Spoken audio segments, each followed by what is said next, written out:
కొందరు వ్యక్తులు క్షణికావేశంలో గోటితో పోయేదాన్ని గొడ్డల వరకు తెచ్చుకుంటారు. మాటలతో పరిష్కరించే సమస్యలను కూడా చేతల వరకు తెచ్చుకుంటారు. తాజాగా విజయవాడలో అలాంటి ఘటనే వెలుగు చూసింది. ఓ పెంపుడు కుక్క విషయంలో రెండు వర్గాల మధ్య చిన్నగా మొదలైన వివాదం కాస్త దారుణంగా కొట్టుకునే వరకు వెళ్లింది.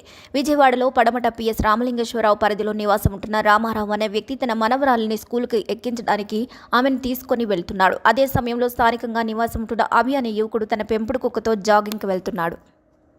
ఈ క్రమంలో అభి పెంపుడు కుక్క తన సహజ గుణాన్ని కాస్త బయటపెట్టింది. అందరి మీదకు వెళ్లినట్లుగానే దారిలో వెళ్తున్న రామారావు అతని మనవరాలపైకి కూడా దూసుకెళ్లింది. అయితే కుక్కను పట్టుకున్న యువకుడు దాన్ని నియంత్రించలేకపోగా చూస్తూ నిలబడినట్లు తెలుస్తుంది. దీంతో ఆగ్రహించిన రామారావు అతని మనవరాలు సదరు యువకుడితో గొడవకు దిగారు. ఇక ఈ గొడవ కాస్త చిలికి గానివానలా మారింది. ఇక రెండు వర్గాల మధ్య వివాదం రాజుకుంది. మాటా పెరిగి ఒకరిపై ఒకరు దారుణంగా పిడిగుద్దులు గుద్దుకున్నారు. ఈ గొడవలో ఇద్దరికి గాయాలైనట్టు తెలుస్తుంది. దీంతో ఈ విషయం కాస్త పోలీస్ స్టేషన్ వరకు వెళ్ళింది.